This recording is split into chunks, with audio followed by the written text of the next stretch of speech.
ଏହି ଅଭିନେତ୍ରୀଙ୍କୁ ପାଇବା ପାଇଁ ବାବୁସାନ ଓ ବୁଦ୍ଧାଦିତ୍ୟଙ୍କ ମଧ୍ୟରେ ହେଇଗଲା ସାଂଘାତିକ ଗଡ଼ା। ଓଲିଉଡ୍ ଚକୋଲେଟ୍ ବୟ ବାବୁସାନ ମହାନ୍ତି ଏବଂ ବୁଦ୍ଧାଦିତ୍ୟଙ୍କ ମଧ୍ୟରେ ଝଗଡ଼ା ଲାଗିଛି। ସେ ପୁଣି ଜଣେ ଅଭିନେତ୍ରୀଙ୍କୁ ନିଜର କରିବା ପାଇଁ ଦୁଇ ଜଣଙ୍କ ମଧ୍ୟରେ ଏହି ଝଗଡ଼ା କିଛି ଦିନ ତଳୁ ଆରମ୍ଭ ହୋଇଛି। ଝଗଡ଼ାଟି ଏତେ ଭୟାନକ ଯେ ଦୁଇ ଜଣକୁ ମାରିବାକୁ ପଛଉ ନାହାନ୍ତି। ତେବେ ଏହି ଝଗଡ଼ାର ଅନ୍ତ କେବେ ଓ କୋଉଠି ତାହା କାହାକୁ ଜଣା ନାହିଁ। ସବୁଠୁ ବୌଦ୍ଧିକ କଥା ହେଉଛି ଏହାକୁ ନେଇ ଦୁଇ ଜଣଙ୍କ ମଧ୍ୟରୁ କେହି ବି ଚିନ୍ତିତ ନାହାନ୍ତି। କାରଣ ଏହି ଝଗଡ଼ା ରିଅଲରେ ନୁହେଁ, ରିଲରେ ହେଉଛି। ତରଙ୍ଗ ସିନେ ପ୍ରଡକ୍ସନ୍ସର ନିର୍ମାଣାଧୀନ ଓଡ଼ିଆ ଫିଲ୍ମ ଶ୍ରୀମାନ ସୁରଦାସରେ ଏହି ଦୁଇ ଅଭିନେତାଙ୍କ ମଧ୍ୟରେ ଝଗଡ଼ା ଲାଗୁଥିବାର ଦୃଶ୍ୟ ଦେଖିବାକୁ ମିଳିବ। ପ୍ରଯୋଜନା ସଂସ୍ଥା ପକ୍ଷରୁ ଫିଲ୍ମର କାହାଣୀ ସମ୍ପର୍କରେ ଏଯାଏ କିଛି ସ୍ପଷ୍ଟ କରାଯାଇ ନାହିଁ।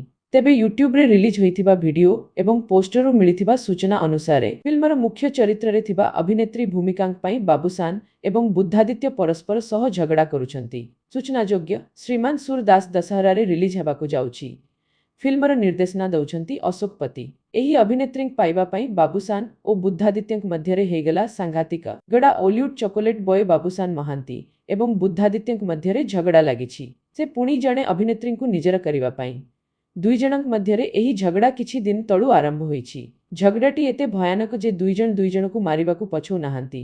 ତେବେ ଏହି ଝଗଡ଼ାର ଅନ୍ତ କେବେ ଓ କୋଉଠି ତାହା କାହାକୁ ଜଣା ନାହିଁ।